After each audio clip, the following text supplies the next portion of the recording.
오늘 은혜 받을 하나님의 말씀은 마태복음 11장 25절로 30절까지의 말씀입니다.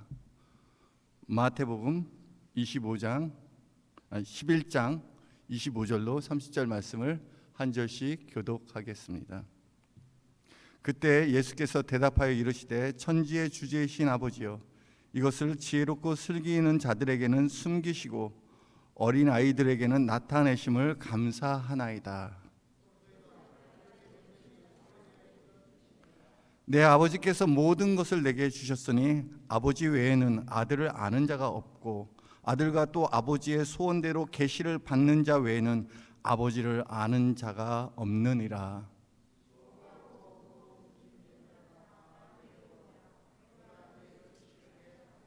나는 마음이 온유하고 겸손하니 나의 멍에를 메고 내게 배우라. 그리하면 너희 마음이 쉼을 얻으리니.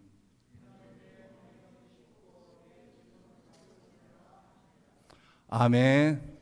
할렐루야. 우리 옆 사람과 인사하겠습니다. 만나서 반갑습니다. 주님의 이름으로 환영하고 축복합니다. 한 주간 안녕하셨습니까? 네, 모든 사람은 참 쉼이 필요합니다. 쉼이 없이 우리는 계속 일할 수가 없습니다. 그래서 인생의 3분의 1은 자고 쉬는 일을 사용합니다. 우리가 지난 한 주간도 우리가 마음껏 쉼을 누리며 살아왔습니까? 쉼이라는 것은 쉬어도 되고 안 쉬어도 되고 하는 그런 선택과 옵션이 아닙니다. 쉼은 우리가 반드시 가져야 할 필수적인 것입니다. 안식, 이 쉼이라는 것은 하나님께서 우리에게 주신 선물입니다. 하나님께서 사랑하는 자에게 잠을 주시는도다 라고 말씀하십니다. 하나님께서 제6일 동안 천지 만물을 창조하셨습니다. 그리고 제7일에 안식일을 창조하셨습니다. 안식도 하나님께서 창조하신 것입니다. 하나님은 그날을 일을 쉬시고 안식하셨으니 그날을 복되게 하셨도다. 그렇습니다. 우리가 안식을 갖고 쉼을 갖고 살아가는 것, 마음의 여유를 갖고 살아가는 것 얼마나 중요한지 모릅니다. 그러나 안타까운 현실은 참된 안식과 쉼이 없이 살아가는 많은 사람들이 있다는 것입니다. 하우스는 있어도 홈이 없다라는 말이 있지 않습니까? 내 몸이 누일 그런 공간은 있는데 내 마음이 쉴 수 있는 그런 가정이 없는 시대에 우리가 살고 있습니다. 우리가 정말 쉼이 필요합니다. 우리의 쉼은 육체의 쉼이 아니라 마음의 쉼이 필요합니다. 이 세상에는 정말 우리의 마음에 쉴 곳이 있습니까? 사람들이 정말 필요로 하는 것은 마음의 쉼일 터인데, 마음의 안식을 가져야 할 터인데, 하지만 세상에서 마음의 쉼을 얻기란 결코 쉽지가 않습니다. 왜냐하면 끊임없이 찾아오는 염려와 근심이 있기 때문입니다. 모든 일을 다 끝냈어요. 회사 일을 끝내고 직장 일을 끝내고 비즈니스를 다 끝내고 학교 수업을 다 끝내고 이제 집에 와서 침대에 누웠음에도 불구하고 쉼을 누릴 수가 없어요. 그곳까지 염려와 근심과 불안이 찾아옵니다. 끊임없이 찾아오는 염려와 근심들이 있어요. 우리가 살고 있는 이 시대는 무한 경쟁의 시대입니다. 여기서 살아남기 위해서 참으로 몸부림쳐야 합니다. 세상은 양육강식처럼 힘 있는 자들이 살아남는 정글 같은 곳입니다. 지난 한 주간도 총성 없는 전쟁터에서 살아오신 분들이 있을 것입니다. 산다는 게 결코 만만치 않습니다. 그래서 쉰다는 그 자체도 너무 과분하게 여길 때가 있다는 것입니다. 내가 이렇게 쉬어도 되는가? 코로나 시대에 예측할 수 없는 불확실한 미래는 우리의 마음을 더욱 불안하고 두렵게 만듭니다. 앞으로 어떻게 될 것인가? 앞으로 내 미래는 어떻게 될 것인가? 이제 새롭게 시작한 사업은 어떻게 할 것인가? 이제 내게 주어진 업무는 어떻게 성취하고 완성할 것인가? 두렵습니다. 이 쉼없는 우리 이런 세상 속에서 여러분의 삶이 지치고 피곤할 때 어디서 쉼을 갖습니까? 인생에 지치고 피곤한 사람이 힘을 얻을 수 있는 곳이 과연 어디이겠습니까? 우리는 내게 능력 주시는 자 안에 있어야 합니다. 그럴 때 모든 것을 할 수 있습니다. 내게 새 힘을 주시는 분을 바라보아야 합니다. 이스라엘 사람들이 피곤하고 지쳐 있을 때 이사야 선지자가 외칩니다. 이사야 40장 28절에 보니까 피곤한 자에게 능력을 주시며 무능한 자에게는 힘을 더하시나니. 피곤하고 무능하고 이제 세상에 소망도 없이 절망 가운데 있었던 사람들에게 힘과 능력과 지혜와 명철을 더하시는 하나님이 있다는 것입니다. 소년이라도 피곤하며 곤비하며 장정이라도 넘어지며 쓰러지되 오직 여호와를 앙망하는 자는 새 힘을 얻으리라. 이 피곤하고 지치고 낭망되고 쓰러질 때 우리가 바라봐야 할 것이 있습니다. 믿음으로 소망을 가질 분이 있습니다. 오직 여호와를 앙망하는 자는 새 힘을 얻으리라. 지치고 피곤한 심령의 안식을 얻기 위하여 주님의 부르심에 귀를 기울여야 합니다. 오늘 본문 말씀에 주님은 우리에게 말씀하십니다. 수고하고 무거운 짐진 자들아 다 내게로 오라. 내가 너희를 쉬게 하리라 말씀하십니다. 우리를 부르신 이유가 무엇입니까? 우리에게 힘을 주시기 위함입니다. 내가 너희를 쉬게 하리라 말씀하신 주님. 이는 인생의 수고로움과 마음의 무거운 짐을 살아가는 우리에게 주시는 안식입니다. 세상에 살아가면서 소망을 잃어버리며 소망 없이 살아가는 많은 사람들이 있습니다. 인생의 낙과 기쁨이 없이 살아가는 사람들이 있습니다. 그들을 향하여 주님 부르십니다. 수고하고 무거운 짐진 자들아. 하루하루 일하는 게 너무 수고롭습니다. 하루하루 살아가는 게 너무 지치고 피곤합니다.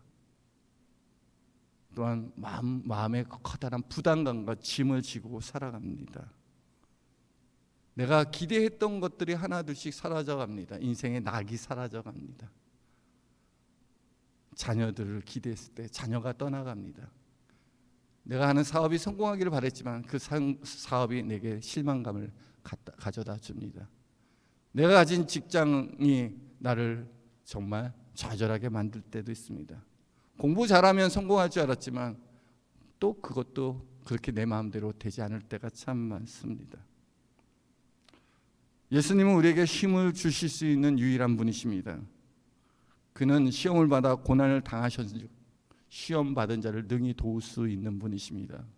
우리에게 있는 대제사장 되신 예수님은요, 우리를 긍휼히 여기시는 하나님이십니다. 우리가 지금 어떠한 상태고 어떠한 인생 가운데 힘겨운 삶을 살아왔는지 주님이 친히 잘 알고 계십니다. 그는 우리를 공감하실 뿐만 아니라 어렵고 힘겨운 삶을 살아가는 자들을 충분히 도울 수 있는 전능하신 하나님이 되십니다. 우리가 어떻게 마음의 힘을 얻을 수 있겠습니까? 29절에 보니까 나는 마음이 온유하고 겸손하니 나의 멍에를 메고 내게 배우라. 그리하면 너희 마음이 힘을 얻으리라. 너희 마음이 힘을 얻기 위해서 어떻게 하라고요? 내게 와서 배우라는 것입니다. 내게 와서 배우면 너희의 마음에 힘을 얻게 된다고 말씀하고 있습니다. 우리가 무엇을 배우라는 것입니까? 멍에를 메우는 방법을 배우라는 말씀이 아닙니다. 이는 예수님을 배우라는 것입니다. 우리가 정말 배워야 하는 것은 이 제약된 세상에서 참된 안식으로 인도하시는 예수님을 바로 아는 것입니다. 예수님이 누구신가를 배우고 깨달아 알게 될 때 그로 말미암아 우리는 참된 안식과 쉼을 누리게 됩니다. 쉼은 누가 주십니까? 안식은 누가 주십니까? 하나님이 우리에게 주시는 선물입니다. 우리에게 안식과 쉼을 주시는 주님을 배워야 합니다. 그것이 우리 마음의 쉼을 얻는 방법입니다. 예수님을 알기 위해서, 예수님을 배우기 위해서 어떻게 해야 합니까? 예수님을 아는 방법이 나의 지식과 노력에 있지 않습니다. 참 놀랍습니다. 성경 공부하고 성경 읽으면 예수님을 알 것 같지만 그렇지 못할 때가 참 많아요. 신앙생활을 10년, 20년, 30년, 40년을 오래 했어도 성령께서 조명하고 깨닫게 해주지 아니한다면 예수님을 인격적으로 만날 수 없다는 것입니다. 예수님은 우리의 지식과 우리의 노력으로 깨달아 알 그런 분이 아닙니다. 세상 사람도 예수님이 성자이고 성인이고 기독교의 창시자라는 거 다 알고 있습니다. 근데 우리가 만나야 될 예수님은 성령으로 말미암아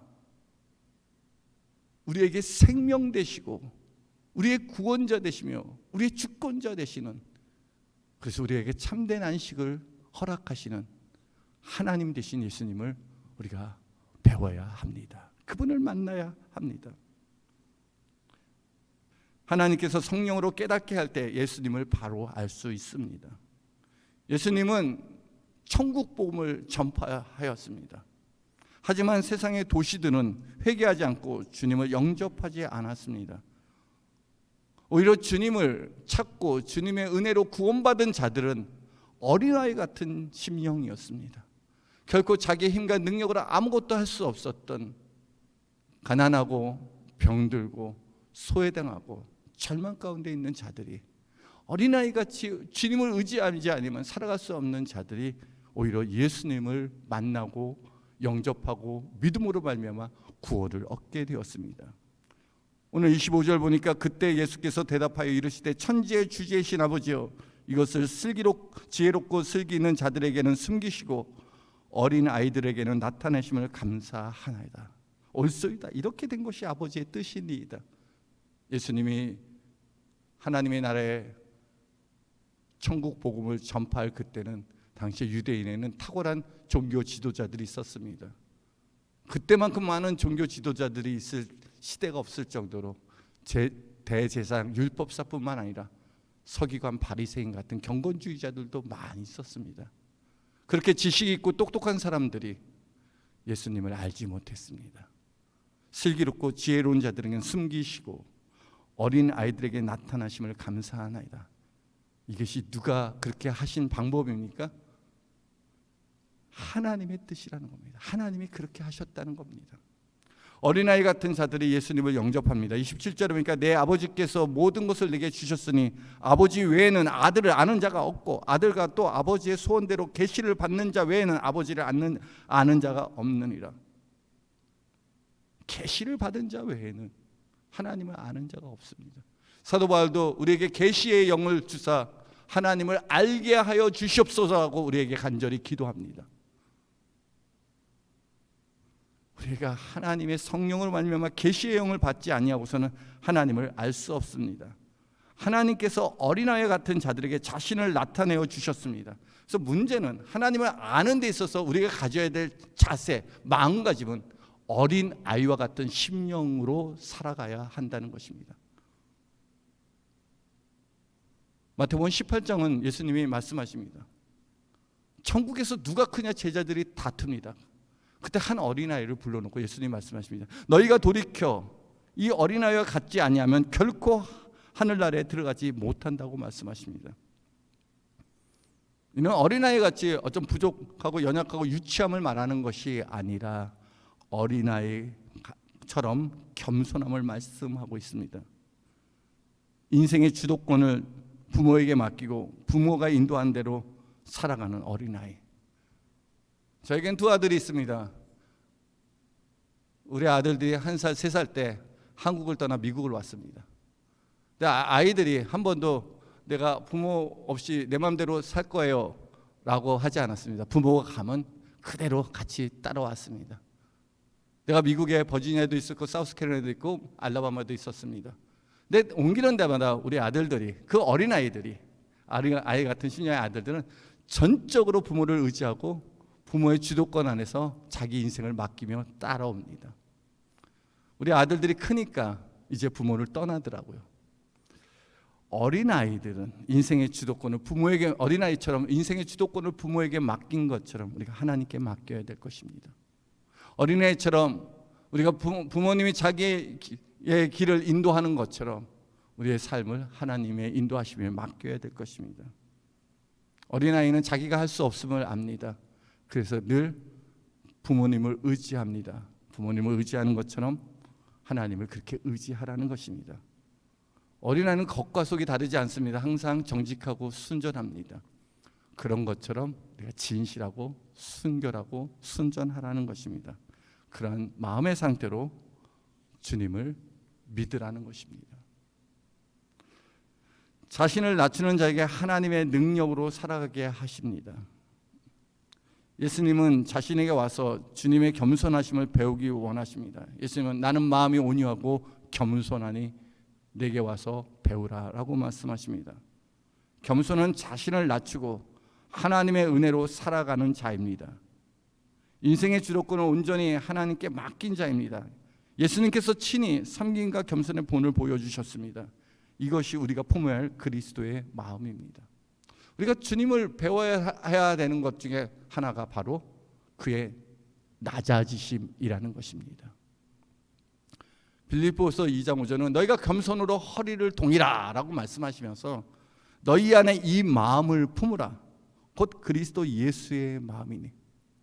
그는 본질 하나님과 동등되는 높고 존귀하신 분이지만 하나님과 동등됨으로 여기지 아니하고 오히려 자기를 부여 사람의 모양으로 나타나사 자기를 낮추시고 죽기까지 복종하셨으니 곧 십자가에 죽으심이라. 그가 낮아짐으로 우리와 함께 하였습니다. 그는 겸손의 왕으로 우리를 찾아오셨습니다. 그리고 죽기까지 복종하셨으니 십자가에 죽으심이라는 것입니다. 예수님을 배우는 자는 예수님을 닮아가는 자입니다. 그것은 예수님처럼 낮아짐과 순종을 배우는 것입니다. 세상에서 마음의 쉼을 얻지 못하는 이유가 무엇입니까? 내 마음대로 되지 않기 때문입니다. 내가 하고 싶은 대로 세상 일이 그렇게 이루어지지 않습니다. 우리가 자기의 분수를 지키지 못할 때, 또 하나님이 주시는 은혜에 만족하지 못할 때 마음의 쉼을 얻지 못합니다. 자족하는 마음이 얼마나 중요한지 모릅니다. 자기 자신의 한계를 깨닫는 것이 중요합니다. 내가 원하는 대로 안 된다는 그때 그로 인해서 많은 다툼이 일어나고 근심과 불안이 찾아오게 됩니다. 우리가 마음의 쉼을 얻지 못할 때가 언제입니까? 그래요. 그때마다 내가 욕심이 나를 사로잡을 때였습니다. 내가 마음의 쉼을 얻지 못하고 늘 힘겹게 두렵게 근심하면서 염려하면서 그때를 잘 돌이켜보면 교만할 때였습니다. 제가 유학생으로 학교 다닐 때였습니다. 아이들이 어렸어요. 아이들과 놀아주는 것이 저에겐 참 즐거운 시간이었습니다. 그래서 집에 있으면 아이들이 와서 말도 걸고 같이 장난감 갖고 놀고 그런 시간을 종종 가졌습니다. 그런데 이제 기말이 되면 써야 될 리포트가 있어요. 해야 될 일들이 있고 그것에 마음을 뺏기고 염려와 근심이 있어요. 분명히 시간도 있는데도 불구하고 그것 때문에 마음에 짐이 있고 부담이 있으니까 내가 컴퓨터 앞에서 이렇게 아직 리포트 쓰지도 않았어요. 하려고 준비만 하고 있었어요. 그 업무 때문에 그런 일 때문에 그냥 마음이 그냥 짐을 갖고 있었을 그때 아이들이 와서 아빠 놀아달라고 막 장난을 치고 옆에서 이렇게 아빠를 부르고 하는데 여느 때 같았다면 그래 우리 아들들아 너희 잘 지냈니 하면서 아들의 그 기대에 반응을 해주었을 터인데 마음이 내가 하고자 하는 것들이 가득 차고 욕심이 가득 차고 내 마음에 부담과 짐이 가득하니까 그걸 내려놓지 못하고 오히려 아들에게 화를 내고 짜증을 내는 내 모습을 보게 되었습니다. 마음의 힘을 갖지 않으니까 또 내가 좀 더 높은 것을 기대하고 바라보니까 마음의 여유가 없이 오히려 좋은 관계도 깨어지는 것들을 보게 되었습니다.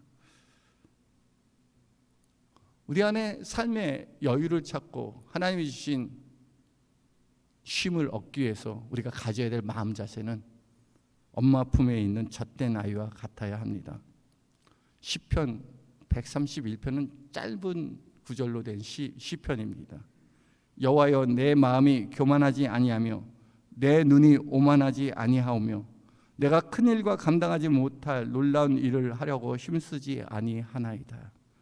내가 실로 내 영혼으로 고요하고 평온하게 하기를 젖된 아이가 그의 어머니 품에 있음 같게 하였나니 내 영혼이 젖된 아이와 같도다. 이스라엘아, 지금부터 영원까지 여호와를 바랄지어다. 젖된 아이와 같이 엄마 품에 있는 어린아이 같은 심령은 어떤 심령일까요? 이제 엄마 젖을 충분히 먹고 이제 엄마 품 안에 엄마와 얼굴을 마주치면 빵긋빵긋 웃는 그런 아이를 생각해 보세요. 그 아이의 심령은 어떨까요? 그래요. 그 마음이 결코 교만하지 않습니다. 그 눈이 오만하지 않습니다. 큰 일과 감당치 못할 놀라운 일을 하려고 애쓰지 않습니다. 그저 엄마 품에 모든 것을 내려놓고 쉼을 쉬는, 안식을 누리는 그런 젖된 아이와 같은 심령으로 여호와를 바라보라고 말씀하고 있습니다. 자기를 내려놓는 것, 그리고 자기를 온전히 하나님을 의지하고 온전히 맡기는 것이 바로 겸손입니다. 겸손한 자에게 하나님은 은혜를 베푸십니다. 놀랍게도 우리가 아무리 자신을 부인하고 자기 자신을 낮추고 복종하여도 망하지 않는 것은 하나님께서 겸손한 자에게 은혜를 베푸시기 때문입니다. 하나님은 겸손한 자들과 함께 하시며 그들의 편이 되어 주십니다.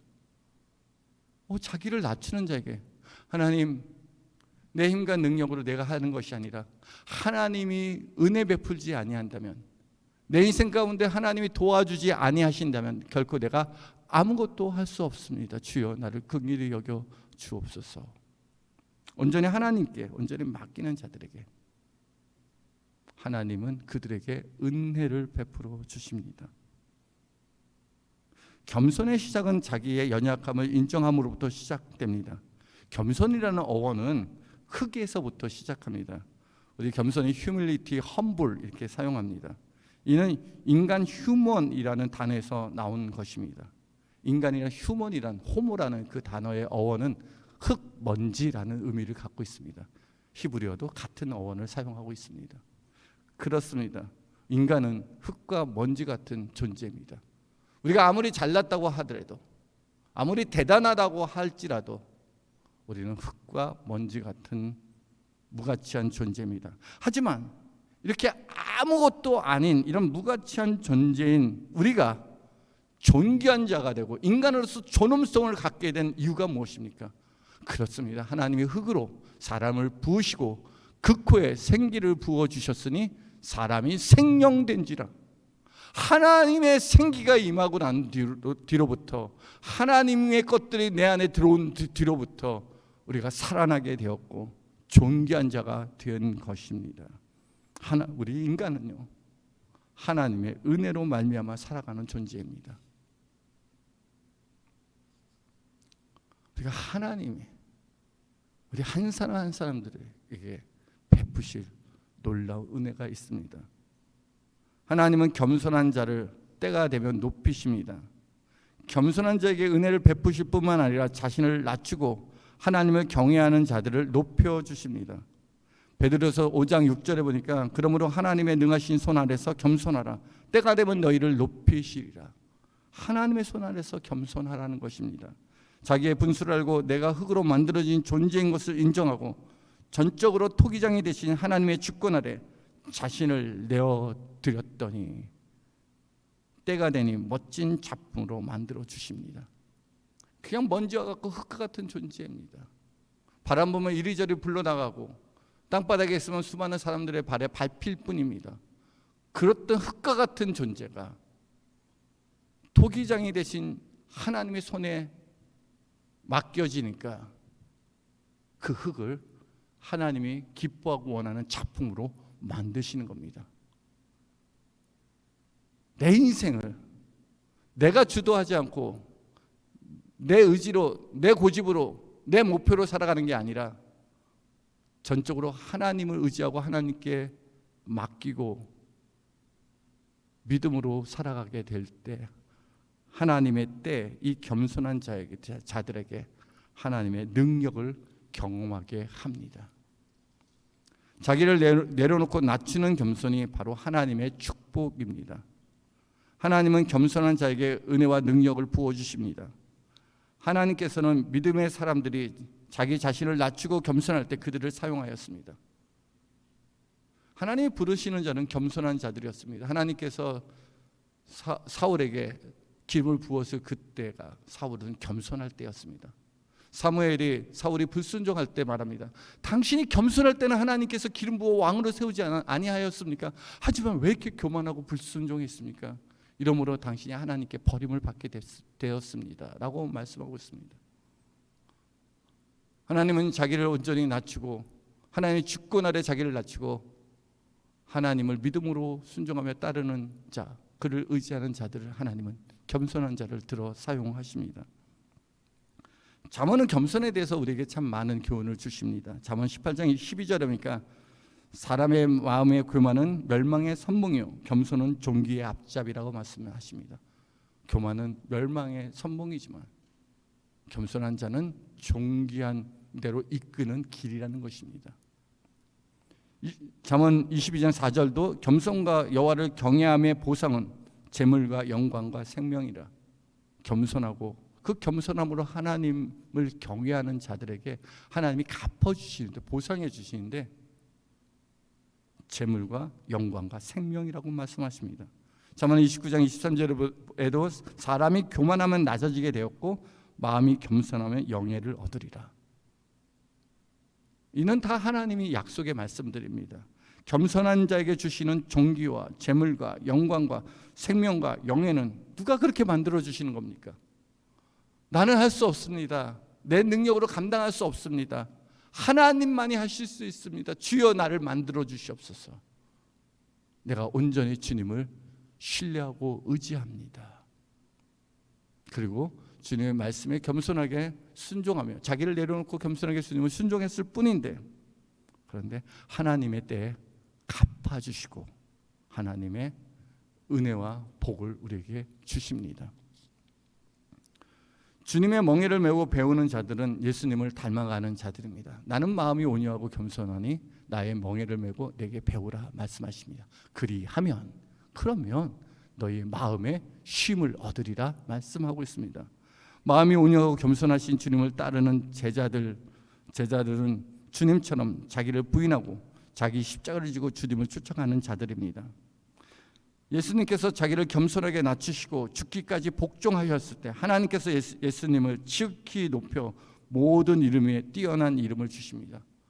예수님은 사람과 같이 자기를 비워 종의 형체를 갖고 사람과 같이 낮아지는 모습으로 우리 가운데 오셨는데, 그래서 죽기까지 순종하였을 뿐인데 하나님이 예수님을 지극히 높여 모든 이름 위에 뛰어난 이름을 주사 하늘에 있는 것들이나 땅에 있는 것들이나 땅 아래에 있는 모든 무릎이 예수의 이름 앞에 무릎 꿇게 하십니다.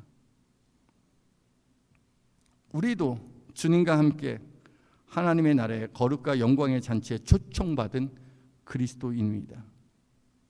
우리 인생의 참되고 영원한 안식은 주님과 함께 있을 때입니다. 세상에 줄 수 없는 참된 안식과 평안을 주님이 주십니다. 예수님께서 마지막 제자들에게 성만찬을 하시고 그리고 그들에게 말씀하십니다. 이게 다락방에 있었던 마지막 설교입니다. 그때 예수님이 말씀하실 때 내가 너에게 평안을 주노라. 세상에 줄 수 없는 나의 평안을 너희에게 끼치노라. 평안은 우리가 세상이 줄 수 있는 그런 평안이 아닙니다. 우리가 가져야 누리는 평안은 예수님이 주시는 평안입니다. 또 예수님은 요한복음 15장 12절에도 내 기쁨이 너희 안에 있어 너희 기쁨을 충만하게 하리라. 내 기쁨을 너희에게 주노라. 그러면서 가신 그 길이 바로 십자가의 길이었습니다. 자기를 부인하고 자기 십자가를 지고 골고다 산 위에 오르신 예수님이었습니다. 참 놀랍지 않습니까? 자기를 비워 조개 형체를 갖고 겸손하게 낮아졌을 뿐인데, 그런 자들에게 하나님 그렇게 자기를 낮추고 하나님의 말씀에 순종하는 자들에게 세상이 줄 수 없는 평안과 세상이 줄 수 없는 기쁨을 우리 주 예수 그리스도로 말미암아 우리에게 주시겠다고 약속하십니다. 겸손한 자에게 우리에게 참된 안식과 평안을 주십니다. 하나님께서 성령으로 말미암아 우리가 예수님의 성품을 닮아가기를 원하십니다. 온유하고 겸손하신 주님과 함께 천국 복음과 하나님의 나라를 위해 살아가기를 원하십니다. 인생의 주도권을 어린아이처럼 하나님 아버지께 맡기고 주님이 기뻐하시는 일을 하며 하루하루 살아왔을 뿐인데 하나님께서 그의 은혜와 능력으로 높여주십니다. 하나님의 예수님과 함께 예수님의 멍에를 메고 예수님의 인격을 닮아가며 그의 성품을 닮아가며 겸손하게 믿음으로 하루하루 살아갔을 뿐인데 뭔가를 하려고 한 것도 아니고 뭔가를 이루려고 한 것도 아니고 그저 하나님 말씀에 순종하면서 살았을 뿐인데 하나님께서 그 겸손한 자에게 세상에 줄 수 없는 은혜와 평강뿐만 아니라 기쁨과 소망으로 채워주십니다. 우리가 천국에서 주님 만날 그날에 주님께서 우리를 반겨주실, 우리를 기뻐하실 그날이 있습니다. 야, 내가 너를 잘한다. 착하고 충성된 종아, 나의 기쁨의 잔치에 어서 들어와라. 그러면서 우리에게 면류관을 씌워줄 그날이 있습니다. 이때가 우리가 정말 누릴 참 영원한 안식과 평강입니다. 우리 그냥 믿음으로 살았어요. 하루하루 주님께서 말씀하시는 대로 내 고집대로 내 방법대로 그렇다면 각기 제 길로 가기보다는 좀 억울한 일이 있어도 너 힘든 일이 있어도 양보하고 겸손히 내려놓고 나보다 남을 더 낮게 여기며 예수님 닮아가려고 정말 자기를 쳐서 복종시키고 몸부림쳤을 뿐인데 이런 모든 것들이 주님이 기억하시고 주님 만날 그때 야, 너가 어떻게 세상 살면서 너처럼 이기적이고 고집적이고 자기만 하는 너가 어떻게 그렇게 양보하며 살 수 있었냐? 야, 너희 그렇게 된 게 그게 하나님의 뜻이다. 너 날 닮아가면서 나를 쫓아 살아가는 그 삶, 야, 그거 어떻게 견뎌냈냐? 그렇게 어떻게 인내했냐? 내가 너를 보니 너무너무 기쁘다. 예수님은 자기 닮은 사람들을 찾고 있습니다. 너무너무 기뻐하십니다. 우리 살면서 우리가 정말 안식을 누릴 때가 어디 있겠습니까? 그렇습니다. 우리가 사랑받고 인정받을 때 우리 마음에 쉼을 얻게 됩니다. 아무리 좋은 곳이라도 아무리 화려한 것이라도 여러분을 질기하고 질투하고 미워하는 사람과 같이 있으면 결코 쉼을 얻을 수가 없어요. 그 식사 자리가 부담스럽고 그 잔치가 너무너무 힘겹습니다. 그런데 나를 인정하고 나를 사랑하고 내 모든 것들을 다 받아주는 그 누군가와 함께 있을 때 그냥 그 자리에 있기만 해도 평안을 누립니다. 바로 그분이 나의 모든 연약함을 아시고 내 부족함을 아세요.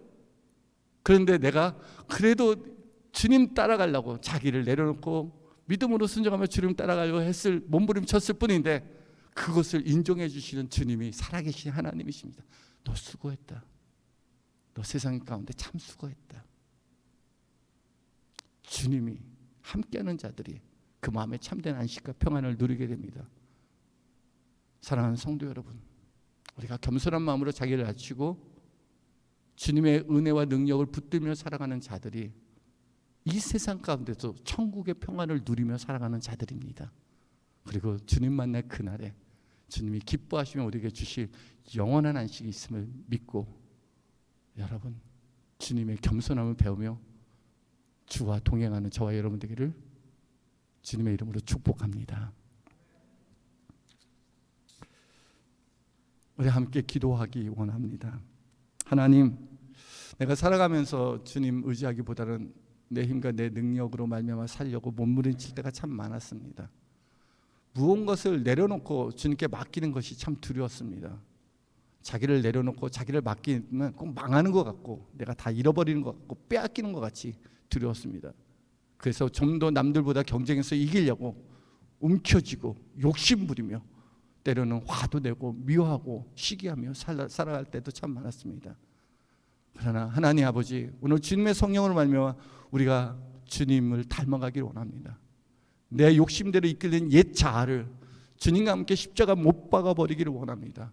회개하는 심령으로 주님 앞에 나왔사오니 아버지 하나님, 주의 성령을 내게 부어주사 내가 주님과 같은 온유와 겸손함으로 주와 함께 멍에를 메고 주님을 배워가게 하여 주옵소서. 내 이 험한 세상 가운데 참된 안식과 쉼이 주님께 있음을 고백하고 주님 손 붙들고 믿음으로 살아가게 하옵소서라고